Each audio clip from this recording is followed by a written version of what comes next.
अगं ए म्हातारे, डोळ्यांवर एवढा मोठा चष्मा असताना देखील तुला दिसत नाही का ह्या फरशीवर किती चटणी सांडली आहे? हे काय तुझी आई साफ करणार आहे का? यावरून आत्ता माझा पाय घसरला असता. तर अगं नैना, ही कसली पार्टी ठेवली आहेस ग तू? इथे कसलीच अरेंजमेंट नाही.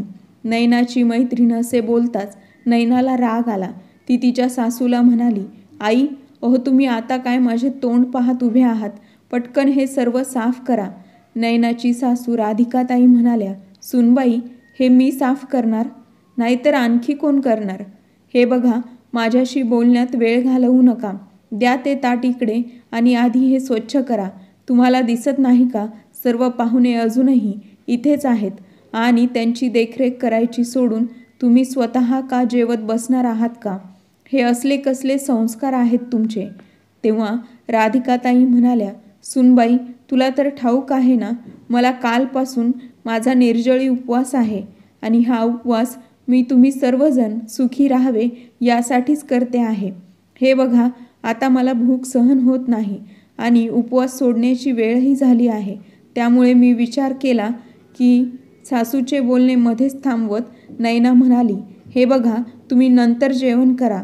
जा, आधी बाहेर जाऊन पाहुण्यांना काही कमी जास्त हवे नको ते बघा.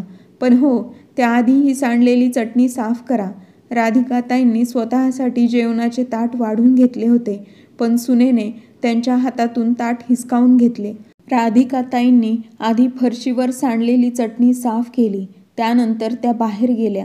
राधिकाताई कधी जेवणाचे ताट घेऊन पाहुण्यांच्या मागे पुढे करत होत्या, तर कधी पाण्याचा ट्रे घेऊन. आज त्यांना आपल्या पतीची, मधुकररावांची खूपच आठवण येत होती. अचानक त्यांचे डोळे पाण्याने भरले. मधुकररावांनी आपल्या पत्नीला कोणापुढे कधीच झुकू दिले नव्हते. ते स्वतःपेक्षा जास्त आपल्या पत्नीला मानसन्मान देत होते. राधिकाताईंकडे ना मोबाईल फोन होता, ना कोणते संपर्काचे साधन, ज्यामुळे त्या आपल्या पतीला आपले दुःख सांगू शकल्या असत्या. ह्या विचारात असताना राधिकाताईंच्या कानावर आवाज आला, अरे यार, ही कसली बोरिंग पार्टी आहे. चला गा, आपण निघू. आता इथे आमची मुले बोर होत आहेत, असे नैनाची एक मैत्रीण म्हणाली. तेव्हा नैना तिच्या सासूला म्हणाली, आई, तुम्हाला सांगितले होते ना की मुलांच्या मनोरंजनासाठी बाहेरून कोणत्या तरी जोकर किंवा एंटरटेनमेंटची व्यवस्था करा म्हणून. राधिका म्हणाली, सुनबाई, मला खूप कामे होती त्यामुळे माझ्या लक्षात राहिले नाही. यावर नैना रागाने म्हणाली, मग आता या मुलांचे मनोरंजन कोण करेल? तुम्ही.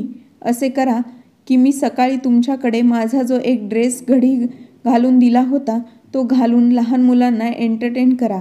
हे बघा, ह्या पार्टीतून कोणीही निराश होऊन जायला नाही पाहिजे. राधिकाताई म्हणाल्या, अगं सुनबाई, मी कसा घालू शकते तो ड्रेस? त्यापेक्षा तू आणखी एखादे दुसरे काम सांग, मी करेन. सुनेला राग आला. ती म्हणाली, असे करू नका. हे बघा, मुलांचे मनोरंजन तर तुम्हालाच करावे लागेल, नाहीतर मी समजेन की तुमचे तुमच्या मुलावर प्रेम नाही. मग काय? राधिकाताई काही बोलल्या नाहीत आणि त्यांनी गुपचूप तो ड्रेस घातला, डोळ्यात आलेले पाणी पुसले आणि बाहेर जाऊन मुलांबरोबर लहान मूल होऊन त्यांच्याबरोबर खेळू लागल्या. कधी त्या मुलांना मदारीसारखा नाच करून दाखवायच्या, तर कधी मोराप्रमाणे नाचून मुलांना खुश करायच्या. पण जेव्हा राधिकाताईंची नजर पार्टीमध्ये उपस्थित असलेल्या लोकांवर गेली, जे त्यांच्यावर हसत होते, एवढेच काय तर त्यांचा मुलगा आणि सूनसुद्धा आपल्या आईकडे पाहून हसत होते आणि ह्यामुळे राधिकाताईंना अपमानास्पद वाटू लागले. राधिकाताईंच्या डोळ्यात पाणी आले. त्या तिथून निघून गेल्या. काही वेळाने सर्व लोकही निघून गेले. पण एवढा अपमान सहन केल्यानंतर राधिकाताईंची भूक मरून गेली होती. त्या फक्त ग्लासभर पाणी पिऊन खोलीत जाऊन अंथरुणावर पडल्या. कालपासून असलेल्या उपवासामुळे त्यांची तब्येत खूप बिघडली होती. दिवस सरत होते. एके दिवशी राधिकाताई बाजारातून घरी आल्या तेव्हा त्यांनी पाहिले की घराला कुलूप होते आणि त्यांचे सामान घराबाहेर अंगणामध्ये ठेवले होते. हे सर्व पाहून राधिकाताई घाबरल्या. त्यांनी घाबरून त्यांच्या एका शेजाऱ्याला विचारले, ताई, माझा मुलगा आणि सून कुठे गेले आहेत? तुम्हाला काही ठाऊक आहे का? जाताना काही सांगून गेले आहेत का? तुम्हाला ठाऊक आहे का? शेजारीण म्हणाली, नाही राधिकाताई, आम्हाला माहीत नाही. पण हो, तुम्ही बाहेर गेल्यानंतर काही वेळाने तुमचा मुलगा आणि सून त्यांचे सर्व सामान घेऊन बाहेर गेलेत. हे ऐकून राधिकाताईंना धक्का बसला. त्यांच्या हातून सामानाची पिशवी सुटून खाली पडली आणि एक एक करून सर्व सामान पूर्ण अंगणात पसरले. त्या मनात म्हणत होत्या, आता मी कुठे जाऊ, काय करू? हा विचार करून त्यांची अवस्था खराब झाली होती. साधारण 1 तास त्या तिथेच पुतळ्याप्रमाणे दरवाजात बसून होत्या. या अनोळखी शहरामध्ये लोक एकमेकांची मदत करणे तर दूरच, ते एकमेकांशी बोलतही नाहीत. तर मग तिथे राधिकाताई कोणाला मदत मागणार होत्या? त्यांच्याजवळ आपल्या पतीकडे गावी जाण्याचेही पैसे नव्हते. पण हळूहळू राधिकाताईंनी खूप हिमतीने स्वतःला सांभाळले. तिथेच 1-2 घरांमध्ये काम करून त्या आपले पोट भरायच्या आणि रात्री घराबाहेर अंगणामध्ये जमिनीवर झोपायच्या. असेच करत करत जवळजवळ 1 महिना झाला होता. पण त्यांचा मुलगा आणि सून परत आले नाहीत. मुलाने केलेला विश्वासघात आणि नवऱ्यापासून लांब असल्यामुळे त्या हळूहळू आजारी पडायला लागल्या. त्यांची एके दिवशी अशी अवस्था झाली की त्यांना जागचे उठताही येत नव्हते. 2 दिवस त्या कामावर गेल्या नव्हत्या. असेच एके दिवशी घरासमोरून जाणाऱ्या एका भल्या माणसाने त्यांना अशा अवस्थेत पाहिले. तेव्हा त्याने राधिकाताईंना एका जवळच्या वृद्धाश्रमात पोहोचवले. तिथे त्यांच्यावर उपचार करण्यात आले. हळूहळू त्यांच्या तब्येतीत सुधारणा होऊ लागली आणि काही दिवसात त्या पुन्हा ठीक झाल्या. एके दिवशी मधुकरराव आपल्या एका मित्राला भेटण्यासाठी वृद्धाश्रमात पोहोचले. तेव्हा त्यांचे लक्ष बेंचवर बसलेल्या एका कोपऱ्यात बसलेल्या स्त्रीकडे गेले आणि तिला पाहून मधुकररावांना जबरदस्त धक्का बसला. ते लगेच त्या स्त्रीकडे गेले आणि मधुकररावांनी तिथल्या एका मॅनेजरला विचारले. तेव्हा तो म्हणाला, माहीत नाही कोण आहेत, पण हो, ती सांगत होती की त्यांचा मुलगा आणि सून त्यांना एकटीला सोडून न सांगता कुठेतरी निघून गेले आहेत. आता 15 दिवसांपूर्वीच एका माणसाने त्यांना बेशुद्ध अवस्थेमध्ये इथे आणून सोडले. जेव्हा पाहावे तेव्हा ती बिचारी आपल्या पतीच्या आठवणीत रडत असते. हे सर्व ऐकून मधुकररावांच्या डोळ्यातून अश्रू वाहू लागले. तेव्हा तो मॅनेजर म्हणाला, काय झाले? तुम्ही त्या वृद्ध स्त्रीला ओळखता का? मधुकरराव म्हणाले, हो मॅनेजर साहेब, आमचे एकमेकांसोबत जन्मोजन्मीचे नाते आहे. त्या स्त्री माझी बायको राधिका आहेत. त्यांचे बोलणे ऐकून मॅनेजरसुद्धा थक्क झाला. मधुकरराव राधिकाताईंच्या जवळ गेले आणि आपल्या पतीला समोर पाहून राधिकाताई रडायला लागल्या. तेव्हा मधुकररावही आपल्या पत्नीच्या गळ्यात पडून रडायला लागले. आपल्या पत्नीचे अश्रू पुसत मधुकरराव म्हणाले, राधिका, हे कसे झाले? तू तर पुण्याला गेली होतीस ना, मग इथे कशी पोहोचलीस? राधिकाताई फक्त रडत होत्या आणि मागच्या काही महिन्यात त्यांच्यासोबत जे काही झाले होते ते जसेच्या तसे त्यांच्या डोळ्यासमोर यायला लागले. राधिकाताई अधूनमधून खोकत होत्या. तेव्हा त्यांचे पती म्हणाले, राधिका, तुझा खोकला तर ठीक झाला नाही. मला तर भीती वाटत आहे, ह्या खोकल्यामुळे उगाच काहीतरी कमी जास्त झाले तर काय करायचे? मला तर असे वाटते, आधी इथून बाहेर गेल्यानंतर एका चांगल्या डॉक्टरला दाखवायला पाहिजे. राधिकाताई म्हणाल्या, मला इथे उपचार घ्यायला नाही. खरे तर मी तुमच्यामुळेच इकडे पुण्यात आले आहे आणि खूप मोठी चूक केली. त्यांना आठवायला लागले. एके दिवशी मधुकरराव राधिकाला म्हणाले, अगं राधिका, तू पुण्याला जायला का नको म्हणत आहेस? आपला मुलगा अमित तर तिथेच राहतो.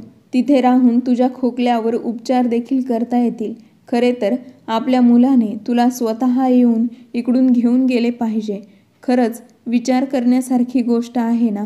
आपण आपल्या मुलाला आपल्याला होणारा त्रास सांगू शकत नाही, ही कसली विडंबना आहे. पण मुले आपली प्रत्येक लहान मोठी मागणी आईवडिलांना मोकळ्या मनाने सांगतात. यावर राधिकाताई म्हणाल्या, तुम्ही माझी काळजी करू नका, मी ठीक आहे आणि तुम्हाला इथे गावी एकट्याला सोडून मी पुण्याला कशी जाऊ शकते? अजून तुमच्या नोकरीचे 8 महिने शिल्लक आहेत आणि मग तिकडे सून आणि मुलगा दोघेसुद्धा नोकरी करतात. मग मी तिकडे गेल्यावर दिवसभर एकटी बसून राहू का?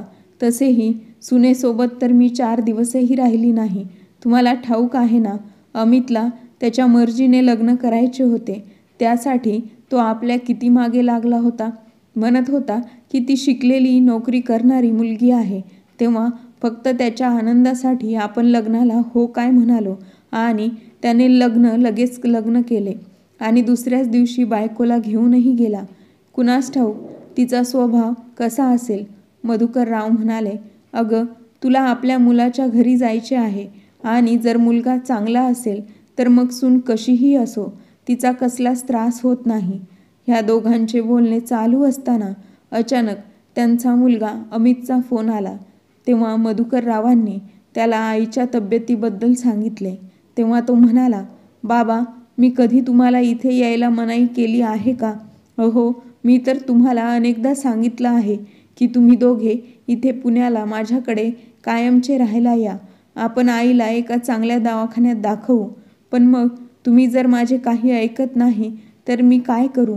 पण लोक तर असा विचार करतील, एकुलता एक मुलाचे आईवडिलांकडे लक्ष नाही. हे बघा बाबा, मी तुमचे समजू शकतो.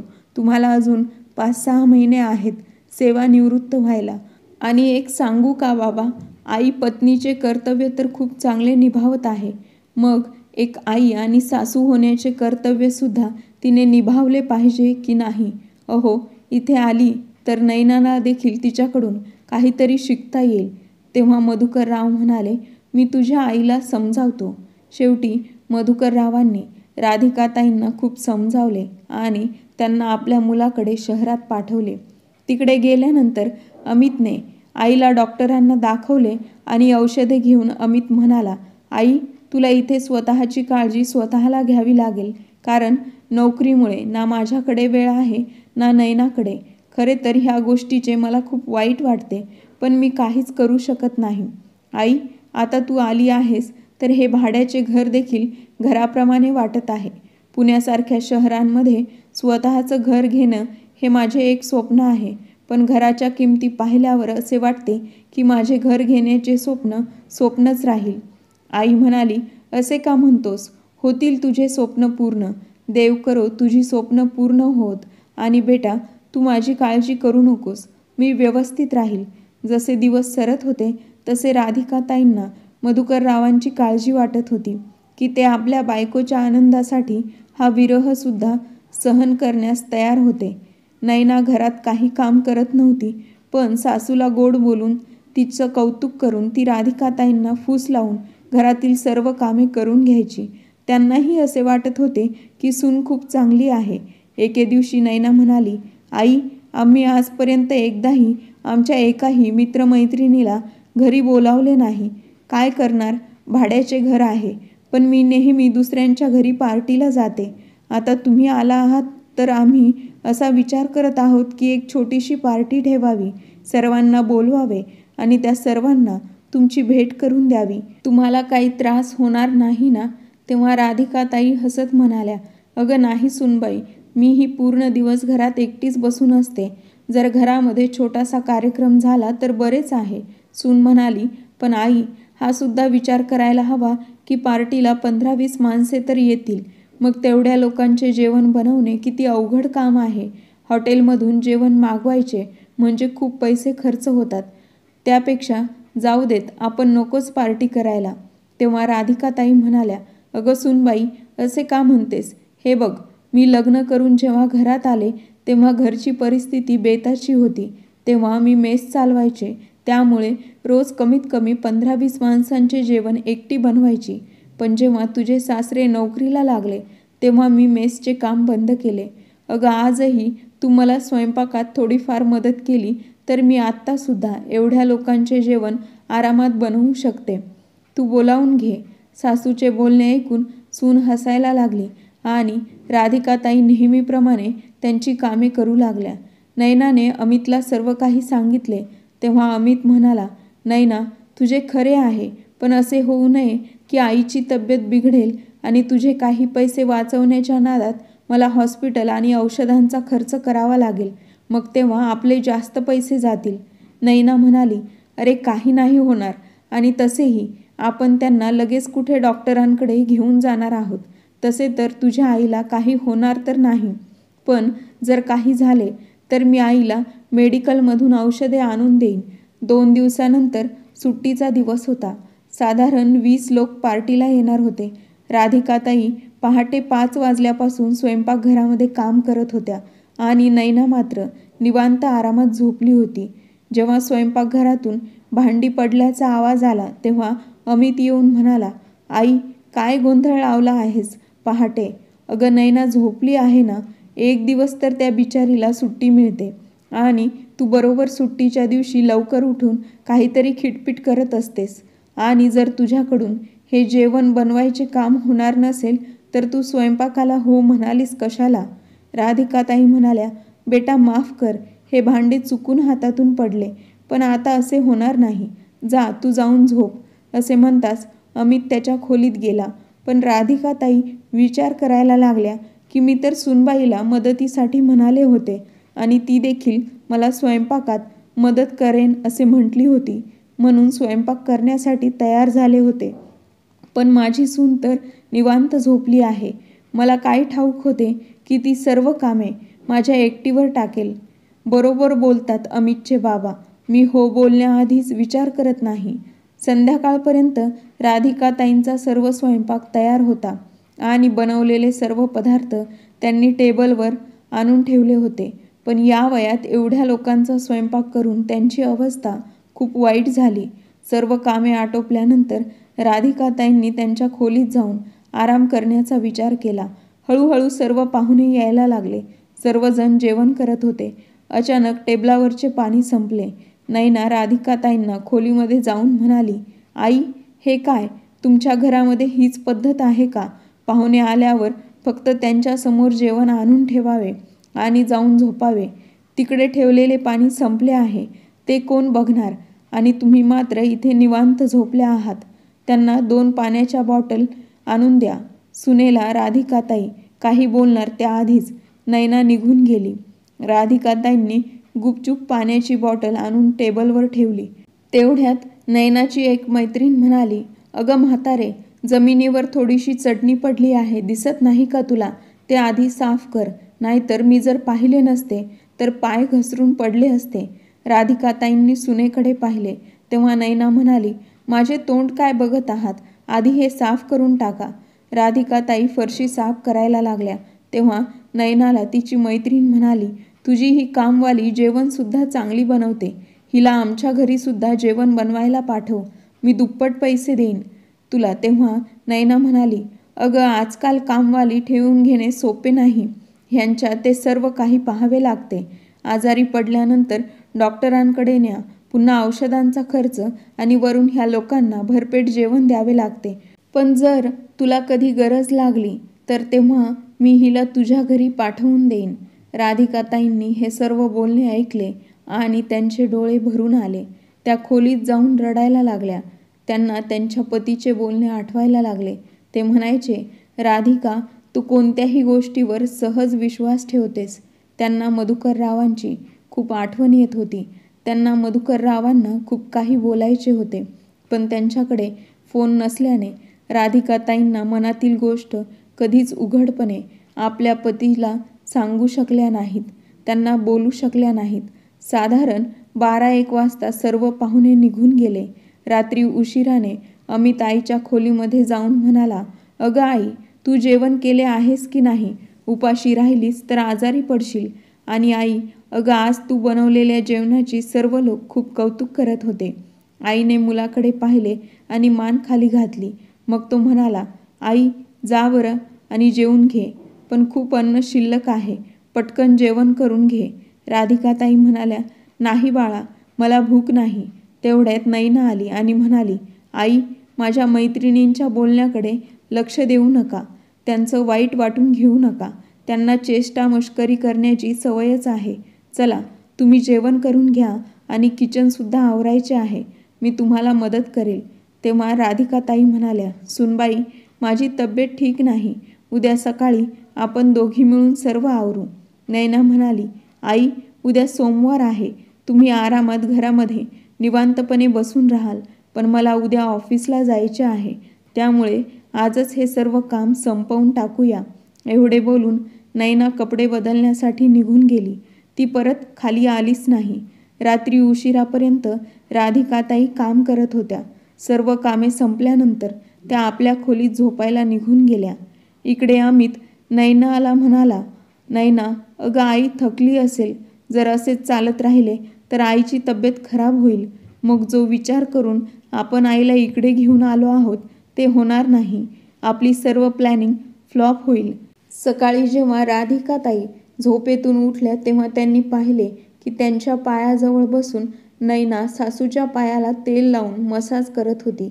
राधिकाताई तिला पाहून उठून बसल्या आणि आश्चर्याने म्हणाल्या, हे काय करत आहेस सुनबाई? तुझी तब्येत तर ठीक आहे ना? नैना आपले अश्रू पुसत म्हणाली, आई मला माफ करा. काल माझ्यामुळे तुम्हाला खूप त्रास झाला. त्यामुळे काल रात्री अमित मला खूप रागवला. तो म्हणाला की तू माझ्या आईकडून किती कामे करून घेतेस. मी तिला इथे आराम करण्यासाठी घेऊन आलो होतो. त्यामुळे आई आजपासून मी काही आता कामावर जाणार नाही. मी फक्त तुमची सेवा करणार आहे. जास्तीत जास्त काय होईल? सर्व घराचा भार अमितवर एकट्यावर पडेल. ठीक आहे, काही प्रॉब्लेम नाही. असे बोलल्यानंतर राधिकाताई म्हणाल्या, सुनबाई तू माझ्याबद्दल एवढा विचार करतेस हेच माझ्यासाठी खूप आहे. पण आपल्या मुलांची कामे करायला आईला काही त्रास होत नाही. फक्त मुलांनी आईशी प्रेमाने वागले पाहिजे आणि थोडीशी इज्जत दिली पाहिजे. आणि यापेक्षा आणखी काय पाहिजे असतं एका आईला? त्या दिवशी तर राधिकाताई आपल्या सुनेवर एवढ्या खुश झाल्या की काल झालेला त्रास त्या पूर्णपणे विसरल्या होत्या. असेच दिवस सरत होते. एके दिवशी संध्याकाळी ऑफिसवरून आल्यानंतर अमित नाराज होऊन राधिकाताईंजवळ येऊन बसला आणि तो म्हणाला, आई आणखी किती दिवस आपण या भाड्याच्या घरामध्ये राहणार आहोत? अगं विचार कर, 30-35 हजार रुपये भाडे द्यावे लागते. त्यानंतर किराणा सामान, लाईट बिल सगळेच. मला काही समजत नाही गं. कधी कधी असे वाटते की माझे आयुष्य असेच बिलं भरण्यात जाणार आहे. आपले स्वतःचे घर होणारच नाही का गं? तेव्हा राधिकाताई म्हणाल्या, बाळा तुझ्या बाबांनी गावाकडे एवढे मोठे घर बांधले आहे. अमित म्हणाला, अगं आई काय उपयोग आहे त्या गावाकडच्या मोठ्या घराचा? उद्या मुले झाली तर मग मी काय त्या खेड्यातल्या शाळेत घालणार आहे का त्यांना? माझ्या मुलांना मी शहराबद्दल बोलतो आहे आणि तू वेगळेच बोलते आहेस. इथे घर घेतले तर आपण सर्वजण एकत्र राहू. बाबांना देखील इकडेच घेऊन राहू शकतो. त्यांना इकडेच राहू देऊत. तुम्ही दोघेही माझ्या नजरेसमोर असाल तर मलाही काळजी वाटणार नाही. राधिकाताई म्हणाल्या, तुझे सर्व बरोबर आहे, पण मला सांग तू असे घर कसे घेशील? तेवढ्यात अमित पटकन म्हणाला, नैना थोडेसे लोन काढेल आणि थोडेसे लोन बँकेतून घेईल आणि बाकीची रक्कम जर तू मला बाबांच्या रिटायरमेंटच्या पैशातून मदत केलीस तर मग आपल्याला फ्लॅट खरेदी करण्यास सोपे जाईल. राधिकाताईंना मुलाच्या बोलण्याची भुरळ पडली आणि त्यांनी अमितच्या मोबाईलवरून आपल्या पतीला फोन लावला. त्या म्हणाल्या की अमितला घर घेण्यासाठी पैशांची थोडी मदत करता का? त्याची खूप इच्छा आहे इथे पुण्यात घर घेण्याची आणि अमित आपलाही विचार करत आहे. पण मधुकररावांनी आपल्या पत्नीला सांगितले की मुलाचे शिक्षण आणि मुलीच्या लग्नामध्ये आधीच खूप लोन घेतले आहे. त्याचे पैसे देणे बाकी आहेत. आणि रिटायरमेंटच्या पैशांचे बोलत असशील तर अजून मी रिटायर झालेलो नाही.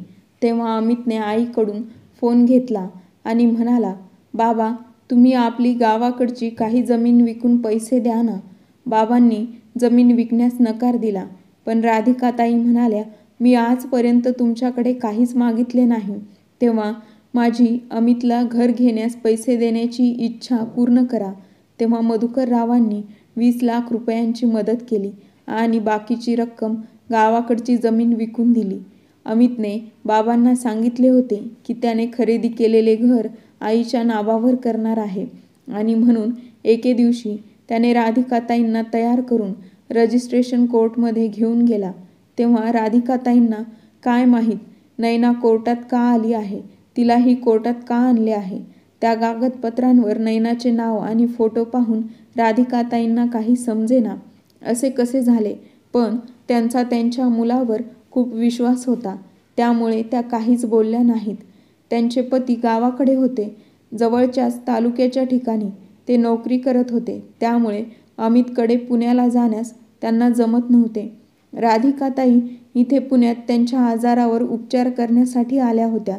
त्या आपल्या पतीला काही सांगूही शकत नव्हत्या की अखेर हे सर्व काय चालले आहे. एका महिन्यानंतर जेव्हा अमित आईला आणि बायकोला घेऊन फ्लॅटवर पोहोचला तेव्हा राधिकाताईंना आश्चर्य वाटले की मुलाने सांगितले होते की 2 BHK घर घ्यायचे आहे आणि हे घर नवीन नाही तर सेकंड हँड आहे. तेवढ्यात नैना आपल्या सासूला म्हणाली, आई, खाली ही जी एक खोली आहे ही तुमची आहे.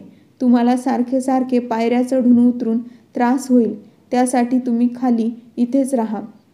त्यानंतर राधिकाताईंना काही दिवसांनी माहीत झाले की हे घर खरेदी करण्यासाठी फक्त 25 लाख रुपये गेले आहेत.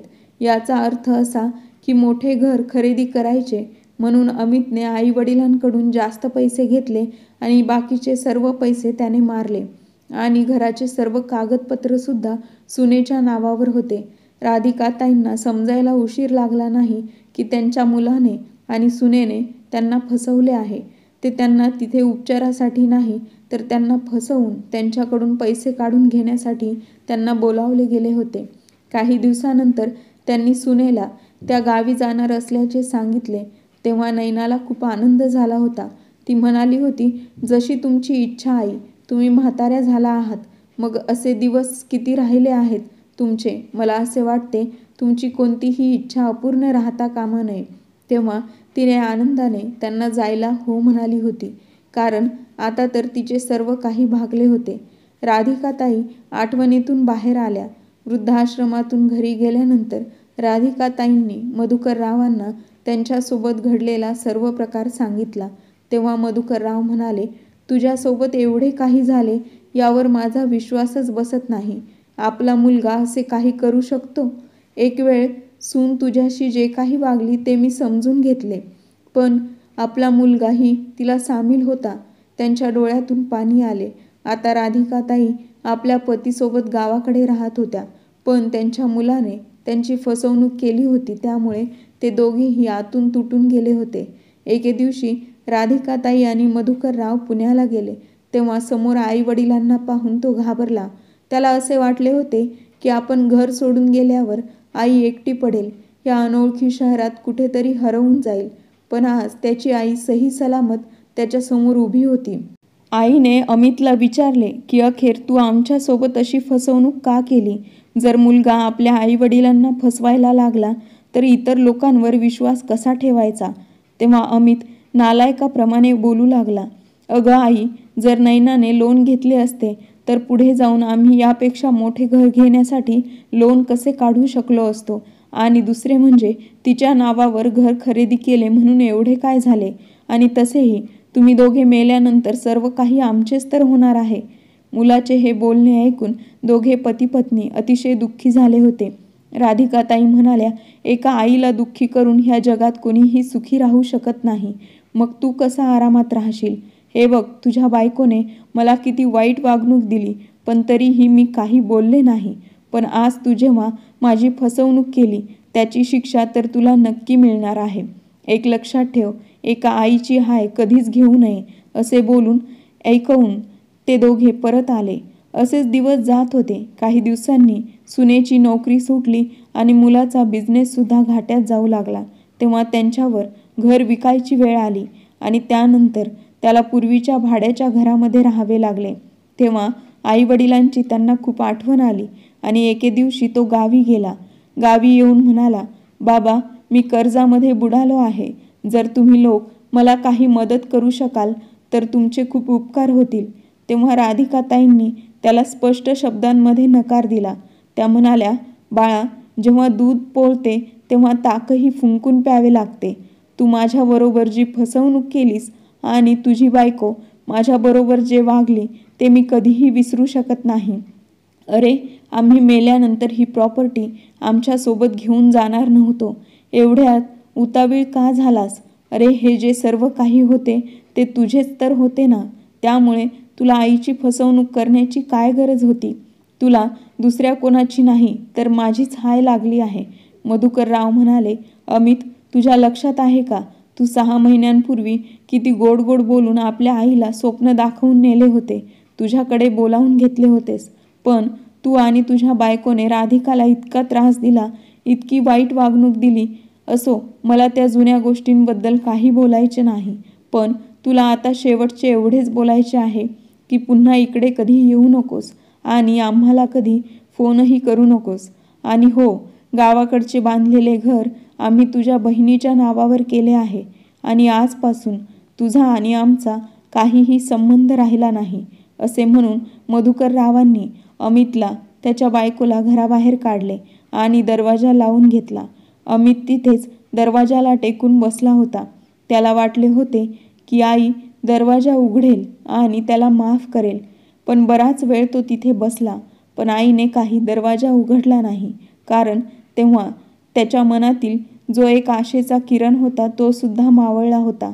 नैना म्हणाली, हा सर्व आपल्या लालचीपणाचा परिणाम आहे. ना आपण कधी मोह केला असता आणि ना आज आपली ही अवस्था झाली असती. कोणीतरी बरोबर म्हटले आहे, अब पछताने से क्या होता हो, जब चिडिया चुग गई खेत. राधिकाताई खिडकीत उभ्या होत्या, पण वाटेने जात असलेल्या मुलाकडे पाहून त्यांनी खिडकी लावून घेतली. आज त्यांनी मुलावरील प्रेमापेक्षा स्वतःच्या स्वाभिमानाला जास्त महत्त्व दिले होते. शेवटी नैना आणि अमित दोघेही त्यांच्या कर्माची फळं भोगू लागले आहेत. कथा कशी वाटली नक्की सांगा आणि कथा आवडली असेल तर लाईक आणि शेअर करायला विसरू नका आणि चॅनलला सबस्क्राईब करायला विसरू नका. भेटूया नवीन एका व्हिडिओमध्ये नवीन एका कथेसह.